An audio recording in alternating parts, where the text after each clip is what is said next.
thanks for joining us. I'm Mitchell Ringos. The Trudeau government says it's open to holding the public inquiry into foreign interference in Canadian elections that other parties have been calling for. With the resignation of David Johnston as special rapporteur, the Liberals say it's now up to the opposition to propose how an inquiry would work and who would lead it. Glenn McGregor reports. Questions about the sudden resignation of the special rapporteur into foreign interference and what comes next followed the Prime Minister to Ukraine. Obviously, all options are on the table. We had tasked David Johnston to do the report that he did and make recommendations. He did excellent work. Now we're looking at the next steps. One of those next steps, consulting with opposition parties about a potential public inquiry they've demanded for months. Make suggestions about who could lead this public inquiry.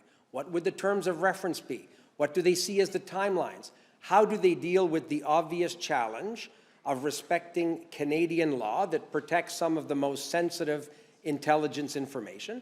Before he stepped down Friday evening, Johnston said an inquiry would be unwieldy because of the amount of classified intelligence at issue, instead proposing 5 months of public hearings beginning in July. That plan is now in limbo. The Intergovernmental Affairs Minister called on the opposition to lower the political temperature and suggest a new approach. Certainly Mr. Poilievre, who attacked Mr. Johnston, engaged in character assassination, partisan buffoonery. With the opposition united in their call for a public inquiry, they'll have to agree on its terms of reference and, crucially, find someone willing to lead it.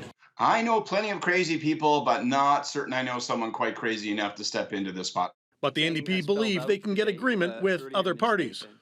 What we want to see is an individual that is has that recognized legal role, has experience in terms of national security matters, and is somebody who hasn't been contributing to any political party. Dominic LeBlanc says he'll be meeting with opposition parties over the coming days. If they can agree to a public inquiry and on a commissioner to lead it, it will then be up to the Prime Minister to decide whether to convene it. Glenn McGregor, CTV News, Ottawa. Thunder Bay's cruise ship season is going strong. As less than a week after the Hanseatic Inspiration left, the city welcomed 2 more vessels, the Viking Octantis and Ocean Navigator. In a unique situation, both ships were docked in Thunder Bay at the same time. Jess Clement has more. The Ocean Navigator made its way into Thunder Bay at around 10 Saturday morning, but instead of docking at the usual Pool 6 dock, the vessel dropped anchor at Kiefer Terminal. Pool 6 dock was already occupied by the Viking Octantis, which arrived in the city Thursday night.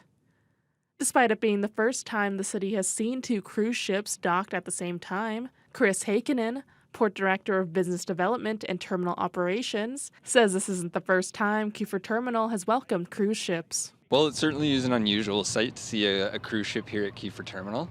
We're used to industrial cargo and large cargo vessels, so this certainly is a change of scenery for us. It marks the first time we've actually had a cruise ship here at Kiefer in about 15 years. Tourism manager Paul Pepe says it's an exciting day for the tourism industry.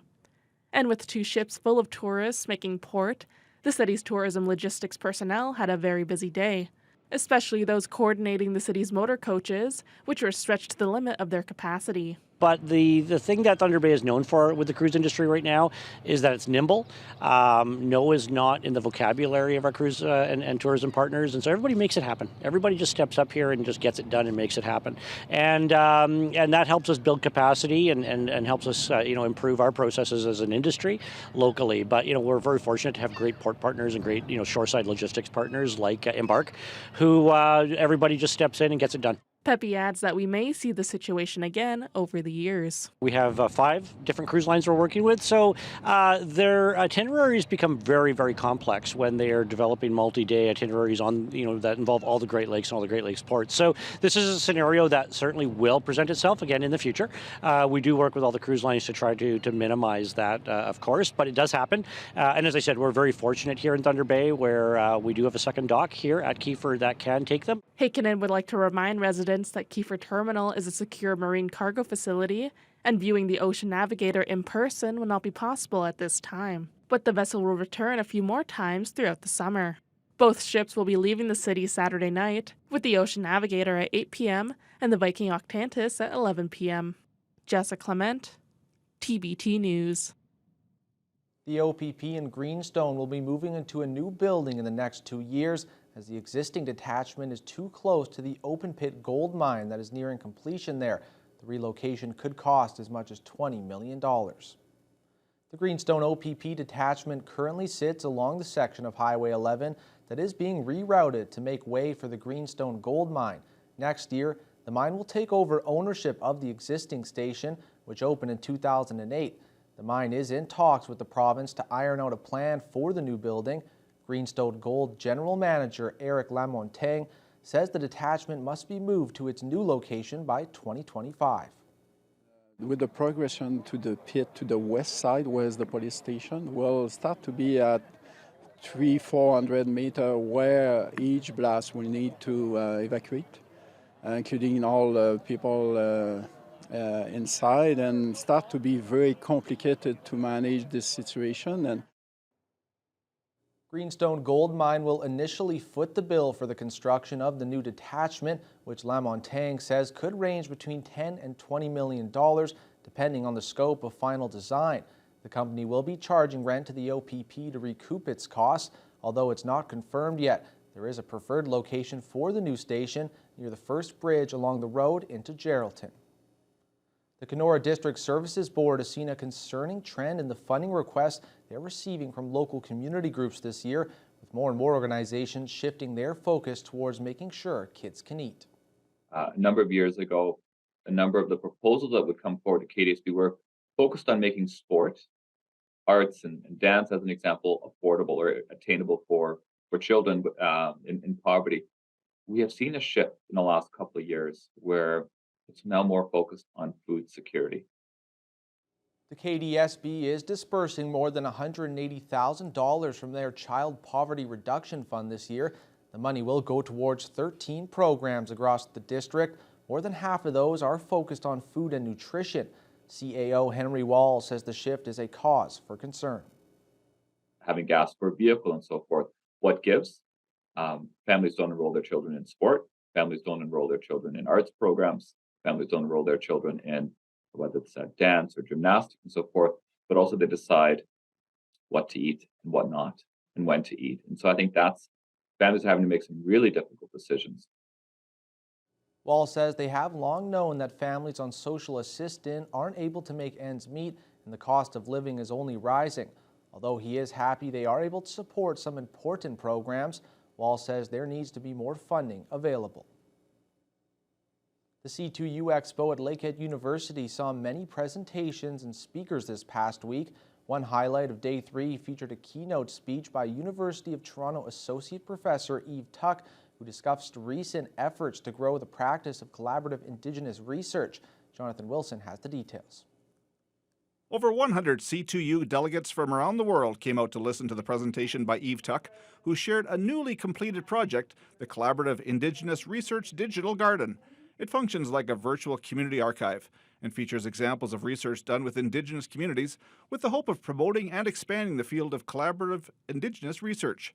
Tuck says the Digital Garden can help sustain community-engaged learning and research practices with Indigenous communities. The research that's celebrated in this Digital Garden is research in which the findings support what communities need to do and accomplish. So one of the things that's really important about this is that this kind of research is Indigenous-led rather than answering the questions that are important for people in the university to answer. It answers the questions that are important for communities to answer.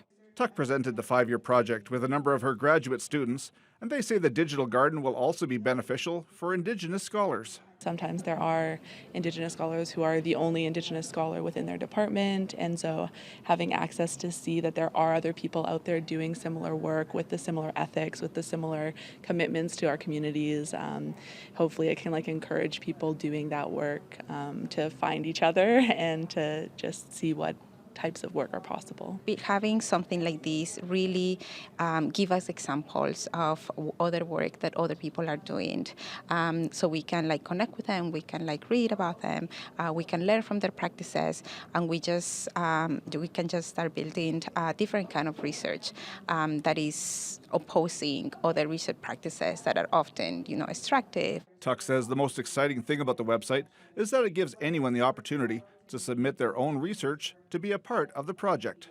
We have people standing by in order to support any group who wants to include their research in the digital garden in order to get it ready to be published as one of the studies featured.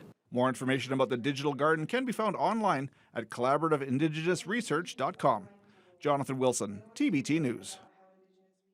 The town of Fort Frances is holding on to its beloved Sunny Cove camp despite the costs, which are currently unknown but sure to be high. The town-owned camp just off Highway 11 has been closed since 2019 and sustained some damage during last year's flooding. Town officials say the repairs for just the main building, Russell Hall, are expected to cost $500,000.